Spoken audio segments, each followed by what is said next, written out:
Now that the heat is here, this has probably already happened to you.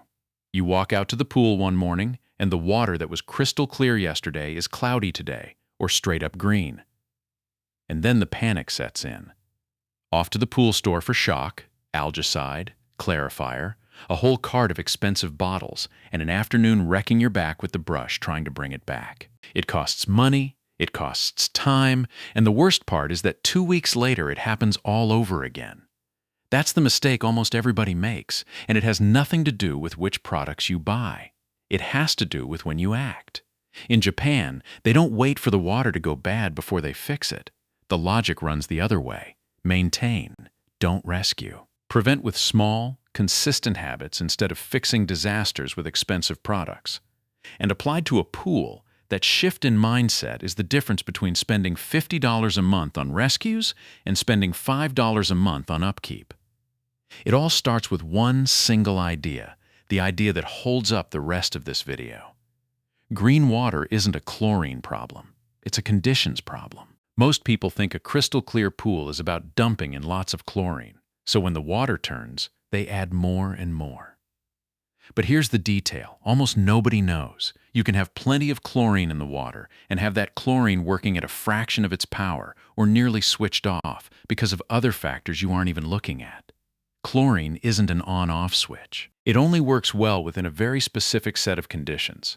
And if those conditions aren't met, you are quite literally pouring money into the water. Think of it this way.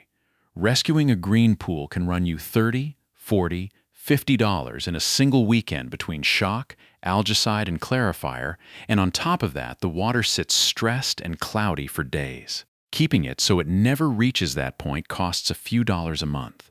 It's the exact same body of water. The only thing that changes is the moment you decide to deal with it. The Japanese approach isn't about fighting algae every couple of weeks. It's about keeping the water in a state where algae can't even get started. You don't fight it. You take away its ability to exist. And once you understand that, you stop buying rescue products and you start managing a balance. Here's how it's done, step by step. The first method is the most overlooked one, and it costs practically nothing. Move the water. A pool is a living system, and still water is the best friend algae and bacteria have. Wherever the water doesn't move, the steps, the corners, the floor, behind the lights, is where the green patch shows up first, because that's where chlorine doesn't reach well and dirt settles. The pump and filter exist for exactly this, to pass all the water through the filter and to spread the chlorine into every corner.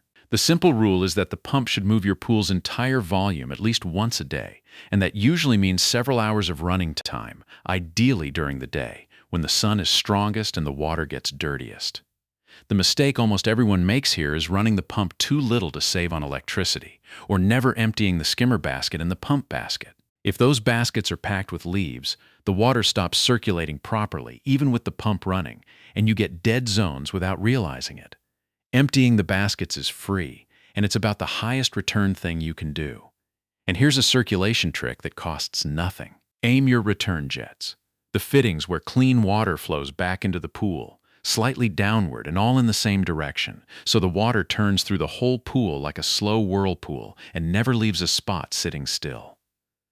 That alone carries chlorine out to the corners without you spending another cent. And if you're already finding this useful, hit subscribe, because what's coming next is where the real difference gets made. The second method is the master switch for the entire pool, and it's the one that solves that mystery of, I have chlorine, but the water's still green. pH. pH measures how acidic or basic the water is, and it directly controls the power of your chlorine. 8. And that's not fussiness. Once pH climbs above 8, the chlorine you have in the water drops to working at less than 20% of its power. Read that again. You can have the perfect chlorine reading on your test and be sanitizing at a fifth of what you think, just because the pH has drifted up. That's the real reason so many people add chlorine, and the water never improves. They aren't short on chlorine, their pH is off. The fix costs very little. With strips or a test kit, you check the pH, and you adjust it. If it's high, you bring it down with a pH reducer. If it's low, you raise it. Keeping the pH where it belongs makes the little chlorine you already have work at full strength. And that is exactly what makes the whole system cheap. Getting the pH right does more for you than tripling your chlorine. And here's the companion piece almost nobody tells you about, the one that explains why so many people find their pH won't stay put: total alkalinity. Alkalinity is, in plain terms, the cushion that absorbs shocks to the pH and stops it from spiking or crashing at the slightest thing. If alkalinity is low, the pH goes haywire. It drifts up and down on its own, and no matter how much you adjust it, by the next day, it's wandered off again. If alkalinity sits in its range, somewhere around 80 to 120 parts per million, the pH stays steady, and you only ever need small touch-ups. That's why the correct order is to check alkalinity first and pH second. If you adjust the pH without stabilizing the alkalinity first, you're building on sand. You check it with the same test and correct it with an alkalinity increaser if it's low. It's the invisible step that turns pH care into something you do once and it holds, instead of a daily fight. The third method is the heart of the savings, and this is where the $5 a month actually comes from: steady, low chlorine instead of big, expensive hits. The public health baseline is to never drop below 1 part per million of free chlorine. In practice, keeping the water always between 1 and 3 parts per million consistently is what stops algae from ever taking hold. The cost difference between the two ways of doing it is huge. If you let the chlorine fall to 0, the water starts turning green, and then you have to buy a big tub of shock to rescue it. That's expensive, and it stresses the water on top of it. But if you hold a steady thread of chlorine going with tablets or liquid chlorine, the monthly cost is just a few dollars because you never reach the emergency in the first place. It's the same difference as changing your car's oil on time versus waiting for the engine to blow. The classic mistake is treating the pool in bursts. One weekend you throw everything at it, then you ignore it for 10 days until it turns again. Consistency doesn't just give you better water, it costs far less. By the way, all of this is part of one bigger system. If you want the complete Japanese method, with all the secrets for a home and a life that are more organized, cleaner, and better cared for, the book is linked in the description of this video and on the channel. It's there if you want it. Moving on. The fourth method saves you more money than any of the others, and almost nobody knows about it. Stabilizer, which is, quite literally, sunscreen for your chlorine. Here's the problem almost nobody explains to you. Free chlorine, with no protection, is destroyed by the sun's ultraviolet radiation at a brutal rate. In a pool in full sun, much of your unprotected chlorine can be gone in a matter of hours. Meaning you add chlorine in the morning and by the afternoon there's almost none left, not because it killed anything, but because the sun burned it off. The fix has a name: cyanuric acid, sold as stabilizer or conditioner. Stabilizer acts like a shield that protects the chlorine from the sun's rays and makes it last far longer in the water. And that's where the real saving lies. With your stabilizer dialed in, the chlorine you add lasts days instead of hours, so you need far less of it to hold the same level. But be careful, because this method has a trap, and it's worth being honest about it. Too much stabilizer is as bad as none. If you overdo it, the cyanuric acid locks up the chlorine and leaves it almost useless. And then you get the opposite effect: water that won't sanitize no matter how much chlorine you pour in.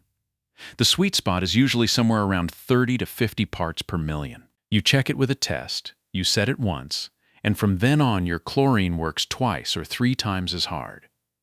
One practical note: cyanuric acid is slow to dissolve, and you measure it carefully, because getting it back out of the water is hard. About the only way to lower it is to drain and refill part of the pool, so you add it gradually and retest, never all at once. And keep in mind that some chlorine tablets already have stabilizer built in, so if you use that kind, your cyanuric acid creeps up over time on its own, and you'll want to watch it so it doesn't overshoot. This is the technical reason a well-prepared pool keeps itself clear on pocket change. The fifth method is the manual work that replaces the products, and it's free. Brush, skim, and clean the filter. Algae doesn't appear out of nowhere in the middle of the water. It starts by clinging to the walls, the floor, and the corners where the water doesn't move, forming a thin, slippery layer that you can't even see at first. Running the brush over the walls, the steps, and the corners once or twice a week breaks that layer up before it takes hold and lets the chlorine get at it. At the same time, scooping out leaves, insects, and debris with the net takes food away from the algae and takes work off the chlorine. Every leaf rotting on the floor is eating your chlorine. And don't forget the filter. A dirty filter or a full basket makes your whole circulation drop. So clean it according to the type you have. Backwash for sand filters. Rinse the cartridge for cartridge filters. The usual mistake is cleaning only what you can see, the surface of the water, and never touching the walls or the dead zones, which is exactly where the problem is born. And one more step for pools that collect sediment on the bottom. Running the vacuum, manual or automatic, pulls all that fine dirt the brush kicks up into the filter, dirt that would otherwise just settle right back down. Brush first, vacuum second is the order that leaves the water genuinely clean. Some people will try to sell you phosphate removers, promising that with no phosphates there's no algae, since phosphates are, in fact, food for algae. And here's the honest take. If you keep your chlorine steady and the water in balance, phosphates are rarely the real problem, so there's no need to spend money on that except in very specific cases. The cheap, effective way to starve algae isn't an expensive bottle. It's getting the leaves and organic matter out of the water before they break down. And now, right before the most important method of all, which also happens to be practically free. If you still haven't subscribed, this is the moment, because this last point is the one most people get wrong and the one that changes your end-of-month total the most. This method isn't a product or a trick. It's a habit, and it's the one that makes everything above work without you having to think about it, the routine and the cover. Start with the routine. The whole Japanese system rests on small, regular gestures instead of big interventions. In practice, that means looking at the water a couple of times a week with a simple test, adjusting a little pH here, a little chlorine there, and that's it. 2 minutes. The people whose pool is always perfect aren't the ones who work the hardest. They're the ones who act earliest, when the imbalance is small and costs almost nothing to correct. And here's a fact that'll save you some grief. That strong chlorine smell and those red eyes you blame on too much chlorine are, almost always, the exact opposite. They're chloramines, a compound that forms when chlorine gets loaded down with dirt and runs out of strength. Well-maintained water barely smells at all. If your pool reeks of chlorine, it isn't that there's too much, it's that you're falling behind. The second part is the cover. Covering the pool when it's not in use does 3 things at once. It keeps leaves and dirt out, it cuts down evaporation, and above all, it protects the chlorine from the sun, so it burns off far less. A cover costs something up front, but it's one of those buys that pays for itself fast. In chlorine, you don't burn through, and water you don't have to top up. Now for the honest part, because this channel doesn't sell miracles. First, this is a prevention system, not a rescue system. If your pool is already green today, you won't fix it with this gentle upkeep alone. A pool that's already gone bad needs a shock treatment to bring it back, and only then does this method come in to keep it from happening again. The cheap part is maintaining it, not resurrecting it. Second, the $5 a month is the cost of maintenance products once you're in prevention mode, and it varies with the size of your pool, how much sun it gets, how many people swim, and what the water is like where you live. It doesn't include the pump, the filter, or the electricity, which you already have. It's a sense of the scale of the cost, not an exact bill. You also have to factor in that the water you fill with matters. If the water in your area is very hard or carries metals, you may need some extra adjustment, and that varies from one house to the next too. And third, the results depend on your consistency.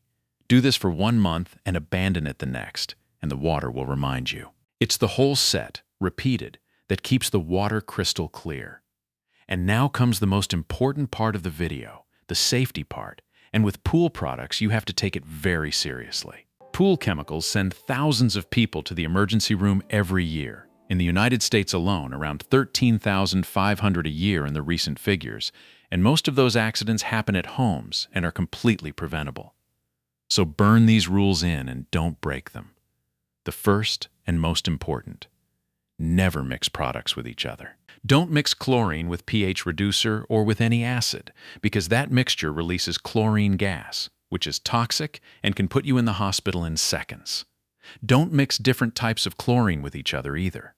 Each product goes in on its own, one at a time, and you close one container before opening the next. The second rule: when a product needs to be dissolved, you add the product to the water, never the water to the product, because it can react violently and splash back at you. The third: keep chlorine and acid stored separately in their original containers, somewhere cool, dry and ventilated, and out of reach of children and pets. Wear gloves and goggles when you handle them. Do it outdoors, and don't let anyone swim until the levels are back in their normal range. And if you're unsure, or if the water has gone really bad, the smartest move is to take a sample in a clean container to a pool store where they'll test it and tell you exactly what it needs. There's no shame in asking for help. What you can't do is improvise mixtures, and it's worth being clear about why the whole philosophy here is to prevent rather than rescue, because it isn't only about money. A pool kept in balance uses fewer products, uses less water, wears out the equipment less, and above all is safer, because it doesn't force you to handle big tubs of harsh chemicals every couple of weeks to put out a fire. Clear water isn't the end goal. It's the sign that the whole system is in order. Small, constant care, not expensive heroics. Prevention, not rescue. So here, specifically, is what to do this weekend, starting with everything that costs nothing. Saturday morning, give it 10 minutes. Empty the skimmer and pump baskets, scoop out whatever's floating with the net, run the brush over the walls, the steps, and the corners, and leave the pump running for a good few hours straight. That's free, and it already changes the water. Then take the cheap step. Get yourself a simple test kit and look at 3 things: pH, chlorine, and stabilizer. Bring the pH into its range. Hold a steady chlorine level instead of one big hit, and check that the stabilizer is dialed in so that chlorine lasts. And if you can, get a cover to close it up when it's not in use. You start with what's free, you move up to what costs a few dollars, and you save shock treatment only for when you genuinely need to rescue the water. And if you want the rest of the Japanese household methods at this same level of detail, they're all in the book in the description. So, to pull it all together, because the complete system is simple to remember. Keep the water moving so there are no dead corners. Adjust the pH, because that's what makes your chlorine actually work. Hold a steady thread of chlorine instead of expensive hits. Protect that chlorine with stabilizer so the sun doesn't burn it off. Brush and clean to starve the algae. And turn it all into a 2-minute routine with the pool covered when it's not in use. Keep the conditions in order, and the water keeps itself. And with that, you don't just get the pool back for a day. You keep it crystal clear all summer for the price of a coffee, with no scares, no Saturdays lost to the brush, and no carts full of expensive products. And if you thought the pool was a lot of work, wait until you see what the Japanese method does to the other great summer headache in the yard. The lawn that turns yellow and dry the second the heat kicks in. In the next video, you'll see how to keep it green while using half the water. See you in the next one.